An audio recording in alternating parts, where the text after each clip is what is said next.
कर लेते हैं क्योंकि हेडलाइंस आज वहां पर बनती हुई नजर आई हैं। तनुजा जी, कैसे देखते हैं ये शार्प डिक्लाइन कच्चे तेल में? वॉर प्रीमियम हटता हुआ नजर आया है, लेकिन वॉर तो खत्म नहीं हुई है, तो यहां से अब क्या कुछ वॉच किया जाए और किस तरह के प्राइसेस रह सकते हैं? नहीं, देखिए, तेल के बाजार को वॉर का जो बात थी उसको काफी हद तक वो फैक्टर इन कर चुका था। तेल बाजार को चिंता इस बात की एस्केलेट ना हो जाए,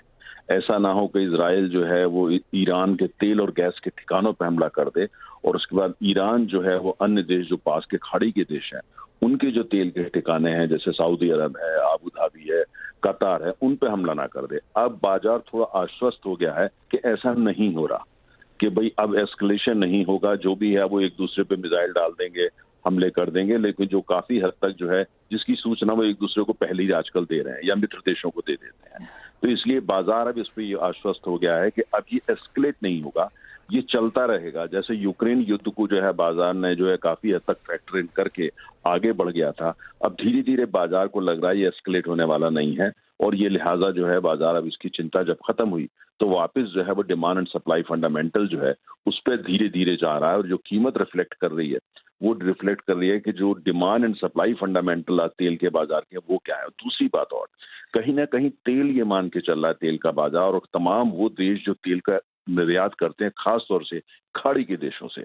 वो कुछ ऐसा मान के अब चलने लगे कि शायद अमेरिकी चुनाव में ट्रम्प साहब चुनाव जीत रहे हैं, वो जीतने वाले हैं, उनको ऐसा लग रहा है, उनका ये अनुमान है, उनका ये एनालिसिस है। और चूंकि ट्रम्प साहब ने साफ स्पष्ट कर दिया अगर वो सत्ता में वापस आते हैं तो जहां जो प्रतिबंध लगे हुए हैं कि आप तेल की खुदाई नहीं कर सकते, तेल का उत्पादन नहीं कर सकते, ये नो ऑयल जोन हो जाएगा वगैरह, उस पर वो सारे प्रतिबंध हटा लेंगे। उनका कहना है कि वो तेल जो है उसकी जहां जैसे भी होना चाहिए वो वापस जो है वो पहले तरीके से काम चलेगा, रिन्यूएबल पे फोकस पे इतना ज्यादा उनका जोर नहीं रहेगा। इसको लेकर के बाजार में थोड़ा सा उत्साह भी है कि हो सकता है आने वाले समय में डिमांड भी बढ़ जाए इस हिसाब से और उत्पादन भी बढ़ जाए। तो कुल मिलाकर के अभी जो बाजार है वो थोड़ा सा आश्वस्त, थोड़ा कंफर्टेबल, थोड़ी सी चैन की नींद और वापस जो है डिमांड सप्लाई का ये है, कहीं से डिमांड तो बढ़ नहीं रही,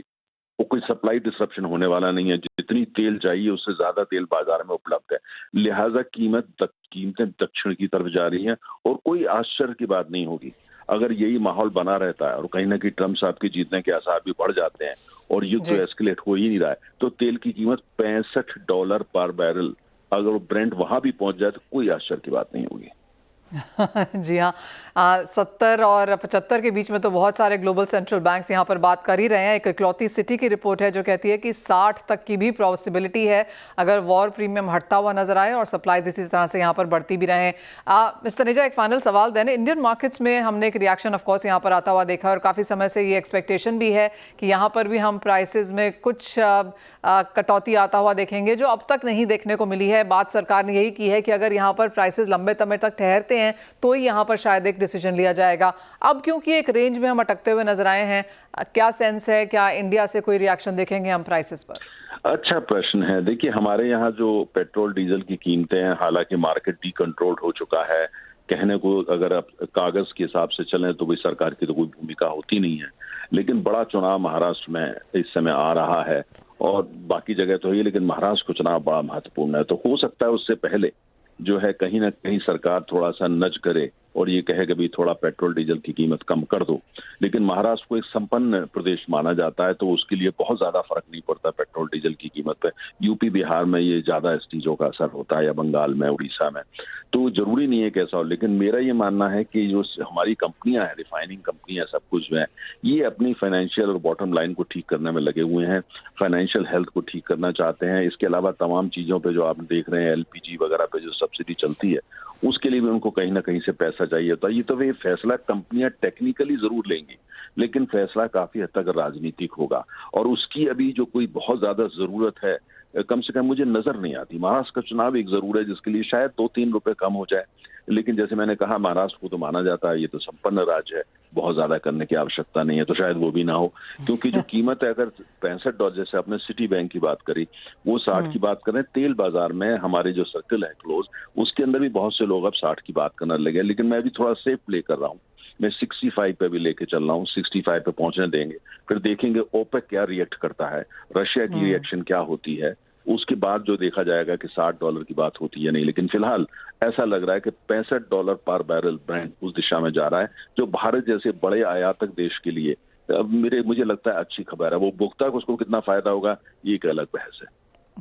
ऑल राइट, ऑफ कोर्स एक ही चीज़ में यहाँ पर काफ़ी सारे लेवल्स हैं जिनको देखना होगा। But mister Taneja as always बहुत शुक्रिया साथ जुड़ने के लिए और अंतर्राष्ट्रीय बाजारों में और भावों में क्या हो रहा है उसकी एक सेंस भी यहाँ पर बनाने के लिए। मनोज जी, आप कैसे देखते हैं भारतीय बाजारों में, क्योंकि पिछले हफ्ते 4% की तेज़ी के साथ बाजार बंद हुए थे, इस हफ्ते तो खुलते से ही 4.5% हम नीचे की तरफ थे। कुछ लोगों ने इस गैप डाउन में नुकसान भी उठाया होगा, कुछ ने मुनाफा भी, लेकिन करंट लेवल्स पे क्या करें?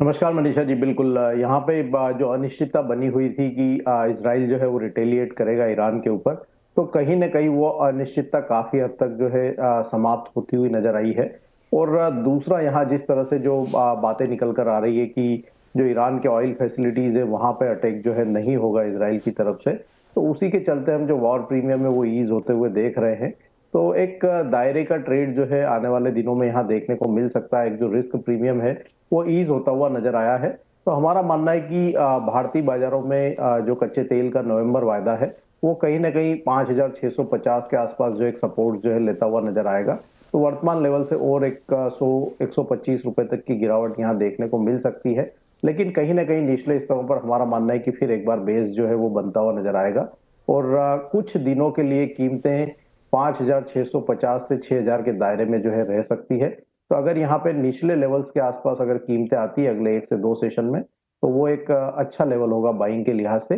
क्योंकि जो चाइना के जो स्टिमुलस मेजर्स है वो कहीं ना कहीं निचले स्तरों पर कीमतों को फिर सपोर्ट जो है वो करते हुए नजर आएंगे। हमारा मानना है कि WTI के लिए $66 जो एक अच्छा सपोर्ट माना जाएगा और उस लिहाज से भारतीय बाजारों में 5650 के आसपास के स्तर मिले तो फिर वहां पे निचले स्तरों पर बाइंग की जा सकती है। ओके, तो कुछ निचले स्तरों में यहाँ पे खरीदारी की उम्मीद है, लेकिन आपको बता दें कि ये जो आज की गिरावट है इसने कच्चे तेल को ऑन द वीक भी यहाँ पर अंदर नेगेटिव ला दिया है। और अगर इस साल का चार्ट देखें तो 5 से 7% की गिरावट अब कच्चे तेल में इस साल के लिए YTD के लिहाज से दर्ज की जा चुकी है। तो काफ़ी सारी कमोडिटीज़ में एनर्जी एक ऐसा काउंटर अब बनता हुआ नजर आया है, एक ऐसा सेगमेंट है जहाँ पे इस साल हमने भाव यहाँ पर गिरते हुए देखे हैं। ये तो बात हुई कच्चे तेल की।